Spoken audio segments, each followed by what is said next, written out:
Hi, Joe Smiles, Uncensored Natty Pro. There's a lot of hoo-ha at the moment in the UK about should the NHS roll out paying for almost 27% of adults that are obese to have the weight loss jabs, and that's just not to mention the almost 40% who are overweight and will probably, most of them, end up being obese in their lifetime at some point simply because they're all doing the wrong thing to fix the same problem. So how does that work out at approximately 35 million people in England who are overweight or obese, and that's just England, not the UK, out of a population of nearing 58 million in England alone? Will the weight loss jabs bankrupt the NHS? Let's try and figure this out.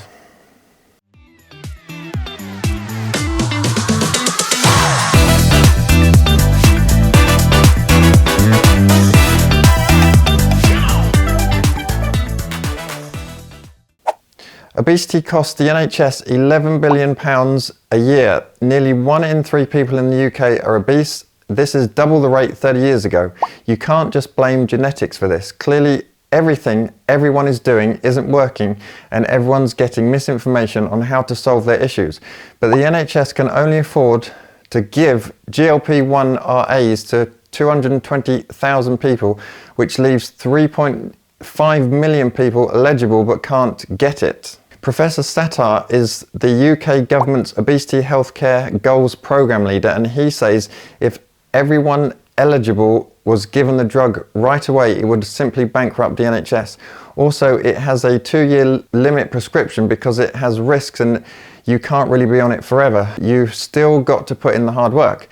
It costs the NHS around £3,000 a year to give one person a GLP-1 RA like Mounjaro or Wegovy. So if everyone eligible in England received them right now, that would be about £10 billion annually, which is half the NHS drugs budget. Yes, costs of the drugs will come down, but I don't want my taxes to go to everyone else to go on weight loss drugs for 2 years and then to simply put the weight back on and more once they stop with the drug. I'm sure you don't want to do the same with your taxes and pay for everyone else's lifestyle problems either. What's a weight loss drug? Okay, so the weight loss drugs or jabs are GLP-1 receptor agonists or glucagon-like peptide 1 receptor agonists. This simply means that GLP-1 RAs stimulate the release of insulin when blood sugar levels are high. This is why they're good for diabetics. They also reduce the release of glucagon, which is a hormone that raises blood sugar. When the hormone glycagon is reduced, it maintains balanced blood sugar levels, which is particularly useful for people with type 2 diabetes. If you don't have type 2 diabetes, then you don't have to worry about raised blood glucose and you won't need a GLP-1 RA. When used off-label for weight management, GLP-1 RAs work in 3 ways. Firstly, they mimic the GLP-1 hormone by binding GLP-1 receptors in your brain, particularly in areas for appetite regulation, such as your hypothalamus in your brain. This enhances signaling and helps suppress appetite and cravings temporarily. Secondly, by activating GLP-1 RAs in your brain, namely into the hypothalamus, these medications signal that you're full, reducing the urge to eat and helping to take control of your calorie intake. And thirdly, GLP-1 signaling in your brain may also influence reward-related pathways, meaning that there may be a decrease in the cravings for high-calorie, palatable foods and a reduction in the desire to eat temporarily. Okay, the drawbacks to GLP-1 RAs. GLP-1 RAs don't help you lose more weight, particularly than if you followed a lifestyle and cognitive behavioral therapy weight loss intervention, because GLP-1s make you lose more muscle than lifestyle interventions, which adds to the weight loss, not necessarily the fat loss.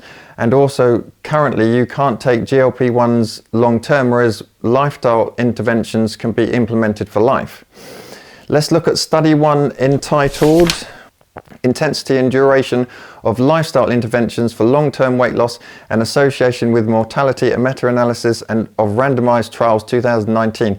It explained that there's hard to measure the weight loss in lifestyle interventions because it varies in advice and competency, and that the durations of the studies are short. So lifestyle interventions make it hard to compare them to GLP-1s. That's why there's a lack of research in this area. But regardless, lifestyle medicine consistency, meaningful fat loss and reduced disease when maintaining that is favored over taking medications, in my humble opinion, because that will provide someone with successful fat loss over long term without relying on drugs and changing your hormone profile. This is exactly what I focus on with helping clients to lose fat over the last 22 years. So if you want proper help, visit my website fatlossos.com and watch my educational videos on the website and fill out my free quiz and sign up to my newsletter where you'll get 60 fat loss tips over 4 months. That's a bit of a plug. Well, it's doing that in safety with my help, or it's taking drugs, and you're maybe about to hit yourself with some of the things I'm going to tell you. They come with side effects because they slow down your digestion. They can make you feel ill, nauseous, or cause vomiting, reflux, abdominal pain, constipation, or diarrhea. You're also really f***ing with your brain hormones. Are you sure you want to go down that road? No one knows the long-term effects, and that's why you can only be on them for currently 2 years maximum. Other side effects include dizziness, increased heart rate, infections, headaches, indigestion, itchiness or redness around the injection sites, those kind of things. Less common but more serious include pancreatitis, thyroid cancer, acute kidney injury, and worsening diabetes-related retinopathy.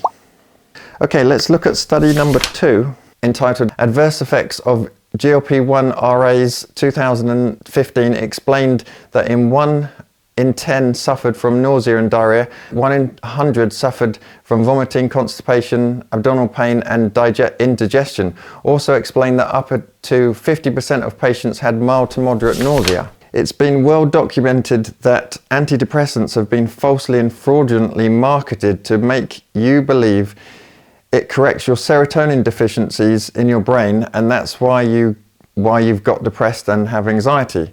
There's no evidence that antidepressants correct your serotonin.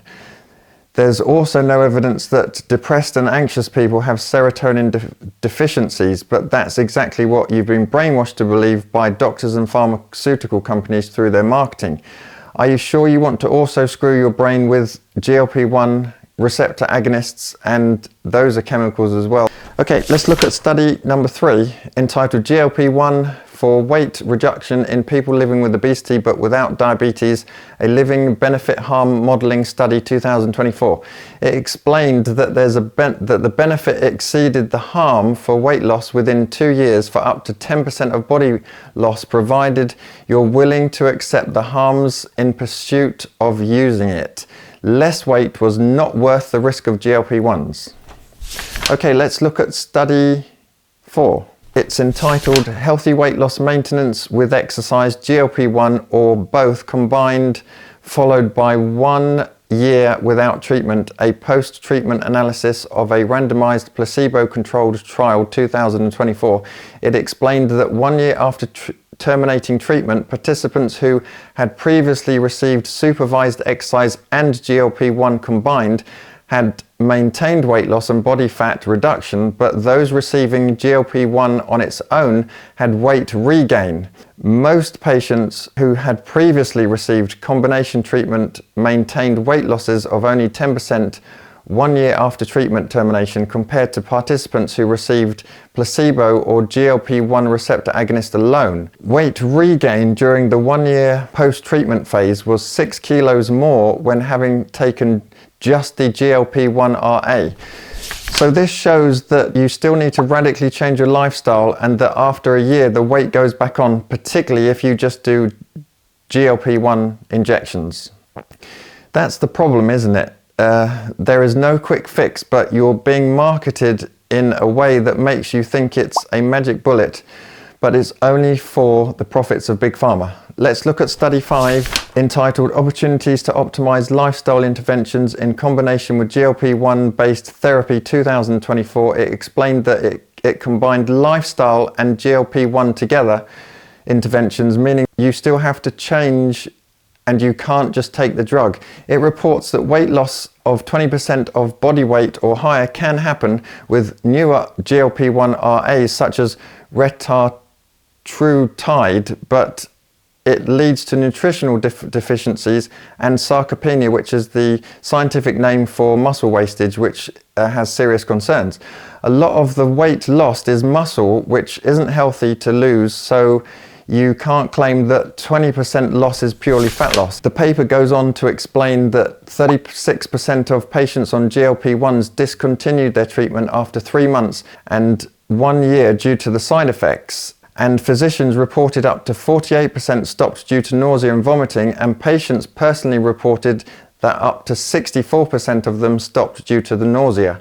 And to prevent so much muscle wastage, it's recommended you take yet another medication called an activin 2 receptor agonism. So how far down the rabbit hole do you want to go with this? It sounds like a bit of a mess. It has benefits, but a bit of a mess. So basically taking it means that unless you don't need it for stopping yourself from going into a coma from hyperglycemia due to out of control type 2 diabetes, you'll start turning into a bit of a drug junkie because you're jabbing yourself in the tummy all the time. How is that much different from injecting other drugs like heroin or steroids? Okay, so maybe you're not going to be particularly ill, but both sides you're still jabbing things all the time and you're going to lose weight and muscle. Always jabbing yourself with GLP-1s is not much different to always jabbing yourself with steroids either, is it? Doctors are essentially licensed drug dealers, and this is why we have a societal opioid and antidepressant epidemic. All we need now is another hormone messing epidemic in the form of GLP-1s off-label. And all these drugs have side effects that patients aren't always fully aware of. Doctors don't want you to be fully aware of the side effects, or they don't know the side effects themselves and the drawbacks because it's about making money out of you. Don't think that this is about you for 1 second. The medical and pharmaceutical industries are in it to win it.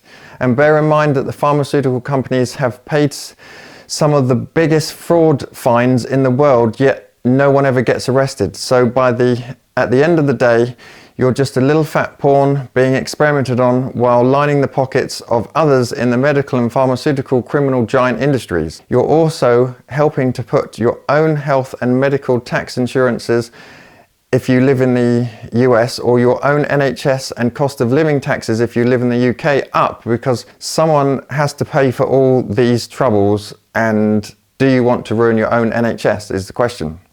Some food for thought. So how do you decide who gets the GLP-1s and who doesn't? You can't.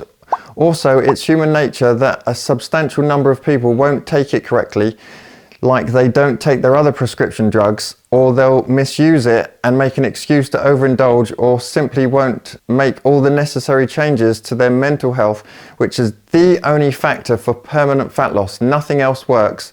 And how do you decide who will commit long term and who will fail, given that most people fail at most things in life, i.e. marriage, finances, relationships, exercising, too much boozing and eating, and thus failing self-care and self-love?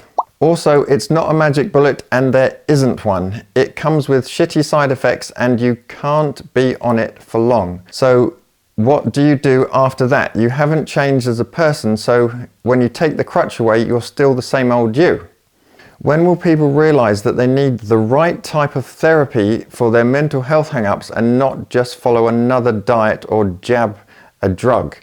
They need to realize that they need to focus on lifestyle medicine, whatever that is, because no one is ever shown what it is.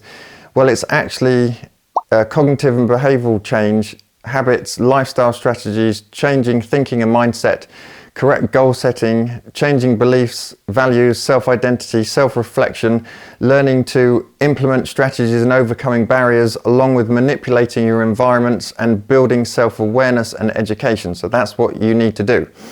People need the correct help, guidance and support, but people are too scared to ask for that. And not asking for the right help is the only little tiny part of the poor mental health problems that I'm talking about.